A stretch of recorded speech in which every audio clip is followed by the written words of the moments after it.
Welcome to Yahoo Finance's flagship show, The Morning Brief. I'm Ramzan Karmali. Let's get to the three things you need to know today.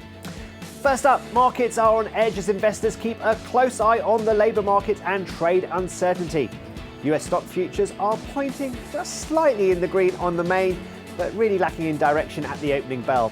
The job market is slowing down. The August ADP report showing the private sector added 54,000 jobs last month. That was worse than the estimate of 68,000. It comes ahead of the monthly Labour Department report on Friday. On the trade front, President Trump's moving forward and asking the Supreme Court to take up its tariff case, a court ruling late Friday that most of his tariffs are illegal.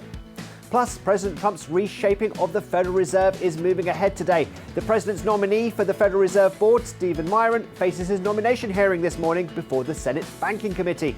A key question he'll be facing centres around Fed independence after President Trump's attacks on the central bank. And a busy morning for trending tickers. Some key names to watch on earnings today. In the tech sector, Salesforce and Figma coming under selling pressure. Salesforce earnings beat estimates, but its weak guidance hitting shares as investors fear the return of the company's AI's investments are delayed. Figma's first earnings report as a public company, earnings in line and a revenue beat, but that's not enough for investors. And American Eagle is one bright spot in today's trade, and the company's CEO says Sydney Sweeney's controversial ad helped boost sales.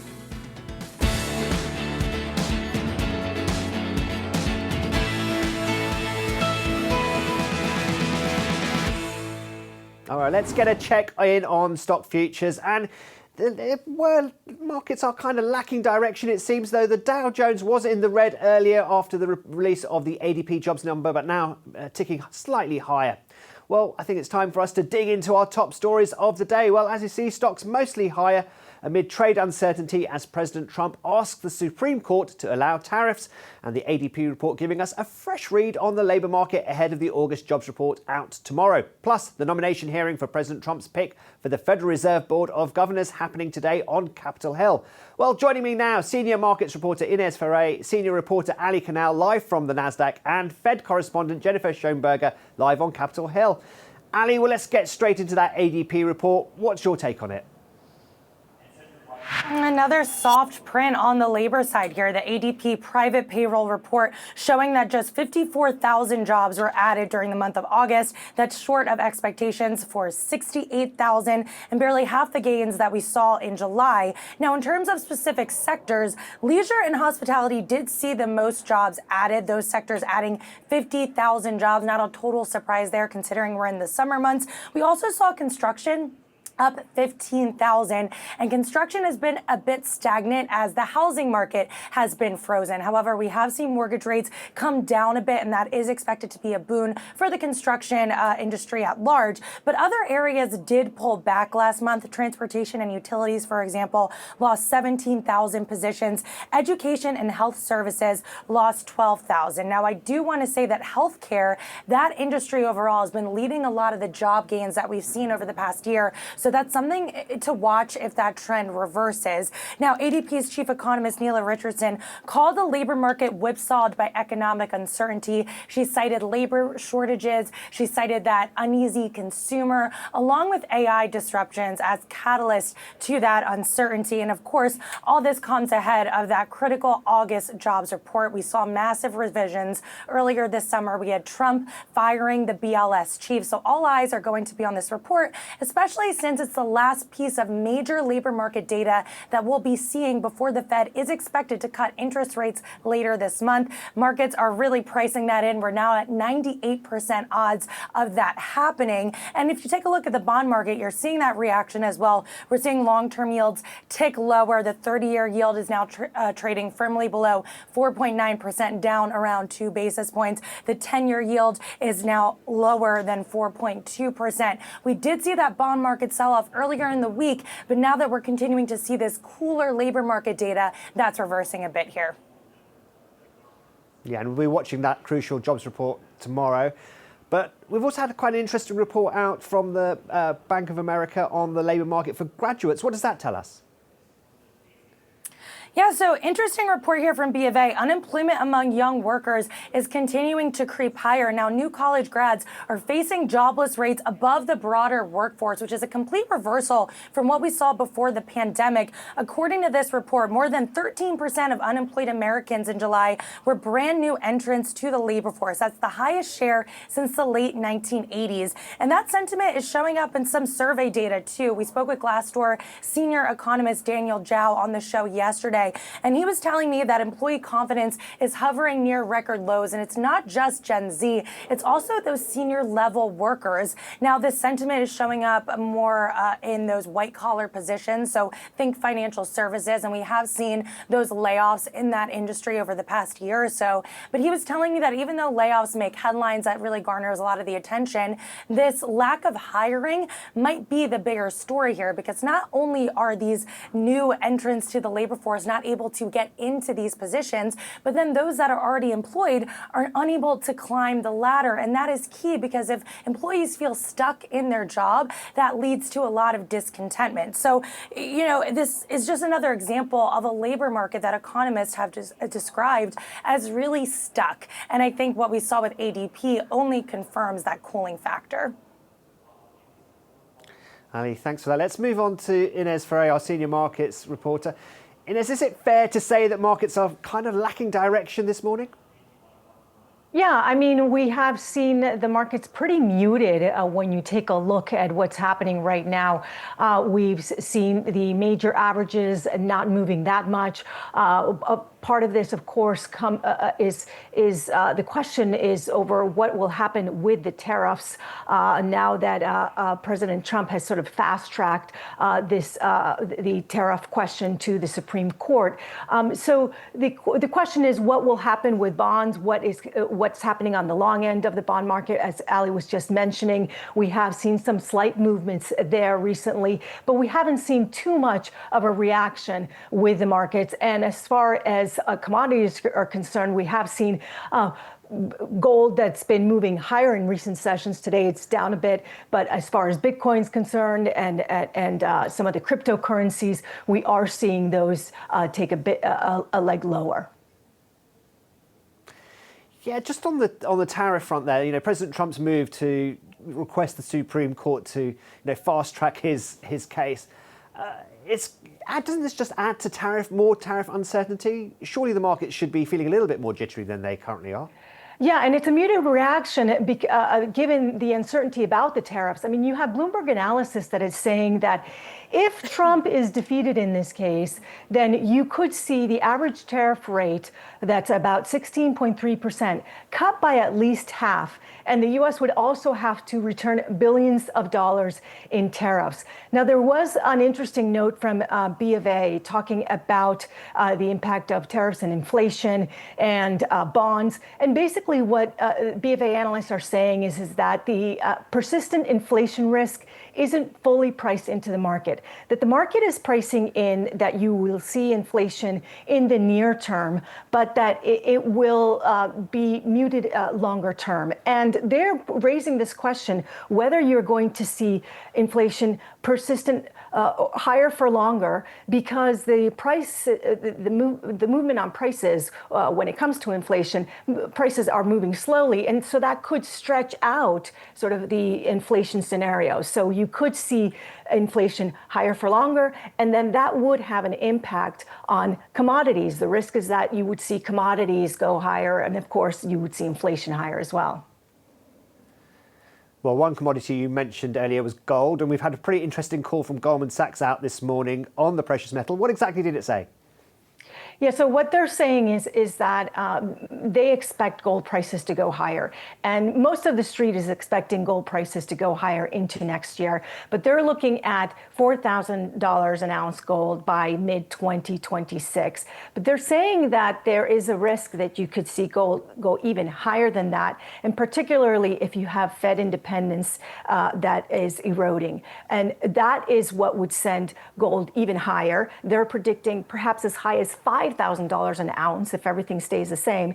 And this would be because you would see also private investors sort of following what central banks have been doing, which is loading up on gold. So if you see private investors going away from treasuries and more into gold, then in that scenario, you could see $5,000 an ounce gold. And they're not the only ones that are talking about this, the Fed independence question.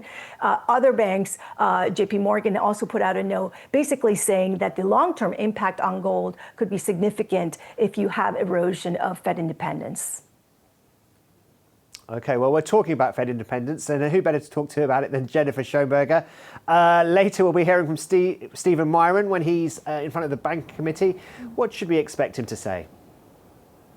Good morning, Ramzan.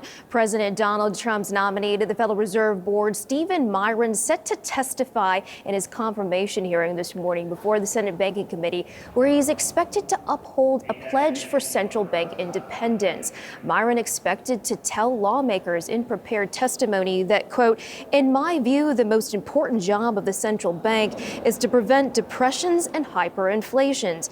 Independence of monetary policy is a critical element for its success." He went on to say the Federal Open Market Committee is an independent group with a monumental task, and I intend to preserve that independence and serve the American people to the best of my ability.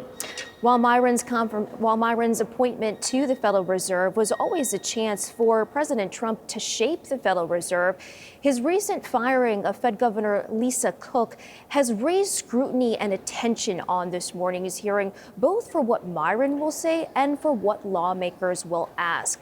Ahead of this morning's hearing, Democrats led by Ranking Member Senator Elizabeth Warren sent a letter to Committee Chair Tim Scott asking to postpone the confirmation hearing and instead hold a hearing on the president's attacks on the central bank and the economic and legal implications there. Senator Warren expected to say in opening remarks in this morning's hearing that, quote, "Illegally removing a Fed governor is a key step in Trump's scheme to destroy the independence of the Fed and turn it into his own personal toy. He wants to install his lackeys so that we'll have a Fed that uses its power to please the president, but that can't be trusted to keep inflation under control." Republicans expected to walk a real tightrope here, Ramzan, as central bank independence will be under the microscope, and while they're still trying to uphold confirmation of President Trump's nominee. Back to you. Well, thank you, Jennifer, Inez and Ali, for your insights. Okay, well, coming up, we count you down to the opening bell on Wall Street. Don't go anywhere. You're watching Morning Brief on Yahoo Finance.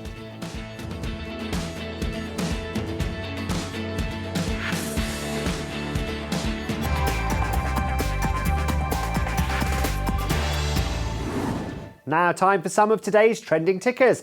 We're watching Apple, JetBlue and T. Rowe Price Group. First up, Apple. The iPhone maker is reportedly planning to launch an AI-powered web search tool for Siri, a move that could turn up the heat in the AI competition with OpenAI and Perplexity AI. According to Bloomberg, Apple is working on a new system that will be integrated into the Siri voice assistant and is aiming to release the service in the spring. An AI move that Apple has discussed, also eventually adding the technology to its Safari web browser. Okay, next up, it's JetBlue. The airline is highlighting that third quarter revenue will be better than its original expectations, as demand for air travel remained strong throughout the summer peak. JetBlue lifting its outlook on operating revenue per available seat miles, as well as lowering its guidance for capital expenditures. The company highlighting momentum from earlier in the summer carried forward into August and through the Labor Day holiday, both of which were marked by strength for bookings within 14 days of travel. Finally, a look at T. Rowe Price as it announces strategic collaboration with Goldman Sachs. The firms are teaming up to broaden access to diversified public and private market portfolios. A central focus is on providing a range of wealth and retirement offerings that incorporate access to private markets. Well, in this collaboration, Goldman Sachs intends to invest through a series of open market purchases up to $1 billion in T. Rowe Price common stock, with the intention to own up to 3.5%.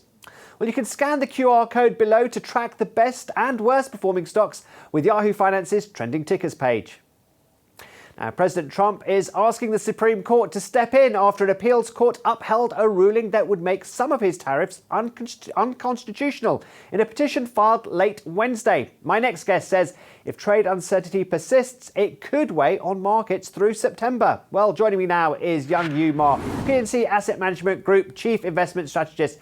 Young Yu, thanks so much for joining us. Well, let's start with the Fed and the fact that we have a hearing on in front of the Banking Committee and the concerns about the Fed independence, which you mentioned. I mean, is Stephen Miron's confirmation worrying you? Thanks, Ramzan. It's great to be here. I think the confirmation is actually ultimately going to be relatively straightforward. There's going to be a lot of questions, certainly, from both sides of the aisle, but that's not a major focus. I think the markets will ultimately look past that, and really what's on the horizon is what's the Fed going to do for the rest of the year in terms of cutting rates, and also what is going to happen with the tariffs and the uncertainty that currently looms over the market, including sectoral tariffs, which may come this month as well. So it's definitely a time of heightened uncertainty, but I do think that ultimately the markets are going to take some comfort in the Fed's trajectory of rate cutting, but oftentimes after the first rate cut, you have the narrative that quickly takes hold that the Fed is behind the curve. So I wouldn't expect a huge bump from the first rate cut in terms of the market reaction, because that's probably pretty well priced in at this point. So we see that there's a 98% chance, according to the markets, that we will get a Fed rate cut this month. But after that, what are you expecting?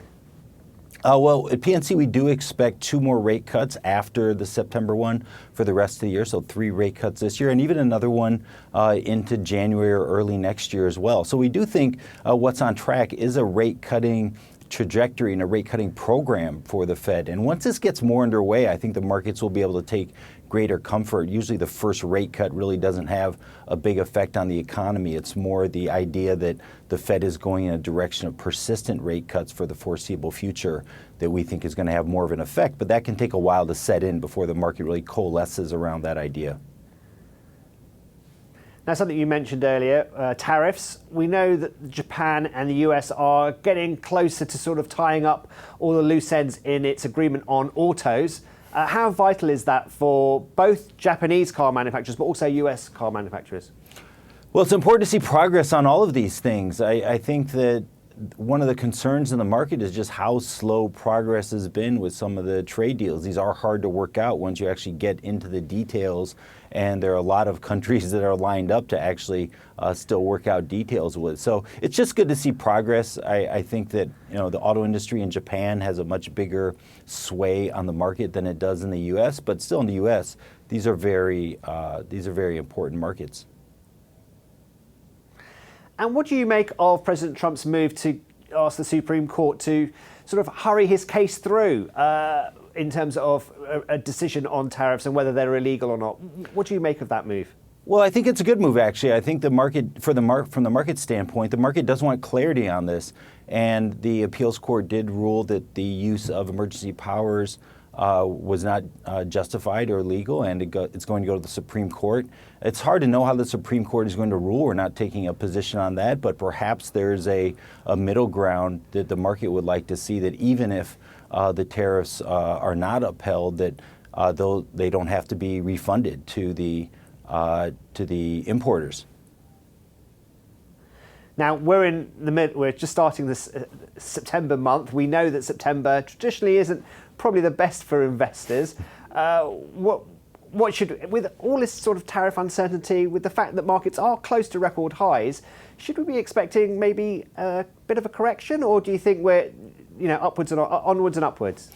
Well, it's a great point. September is the weakest month, and it's the only month of the 12 months where, on average, if you look back over many different historical timeframes, you have a negative return on average in September. It's not by a lot, but it is something that is there in the data. I think with all the uncertainty that is in the markets right now, and we are in this post-earnings season lull, that it probably is going to be the case that the market trades a little bit heavy here. We could see a bit of a pullback. We don't think it's going to gather momentum to the downside, but until we have greater clarity on some of the uncertainty that's hanging over the market, and until we get toward next quarter's earnings seasons, where some of the tech strength that we believe will continue to persist in the market can actually shine through. We think that probably is now a choppy time in the market, but also a time to look for opportunities, not a time to be frightened away from the market for pullbacks of 2, 3, 4, 5%. We think that's probably more of a buying opportunity than a cause to really have greater caution in the market. And just very quickly on the bond market, it seems like the 30-year yield has now eased back a little way off 5%, now below 490. Our worries about the bond market, are they over? Well, there's a lot of worry about the bond market, but what's interesting is that yields have stayed reasonably range-bound, whether it's the 30-year Treasury, the 10-year Treasury.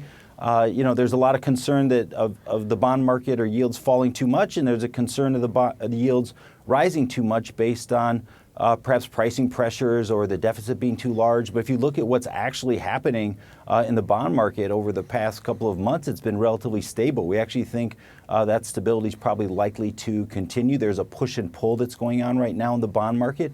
There are some elements that are pushing up yields a bit, but there's also deflationary elements such as AI that are putting some downward pressure on yields. So overall, we think it's largely in balance if we think about those longer term yields and the market showing that. So it's not, in our minds, a main source of worry or contention. It is something that, sure, on the short end, the Fed's going to cut rates and bring down yields, but the long end is probably going to be relatively stable, maybe a slight bit of pressure downward on yields, but not a lot on net. Young Ma from PNC Asset Management, many thanks for your insights. Thank you. Okay, coming up on Yahoo Finance, opening bid, our very own executive editor, Brian Sozzi, joins us now. Brian, what's coming up on the show? Ramzan, what's popping? So lots going on over here on opening bid. This tech trade, the sell-off here in the pre-market on Salesforce, C3AI, Figma, frankly, it's upsetting me. So we're going to dive into that, provide some analysis. And then speaking of C3AI, that company has a new CEO. We have both the founder, Tom Siebel, and the new CEO on opening bid very shortly. Well, that does it for Morning Brief. Much more ahead on Yahoo Finance.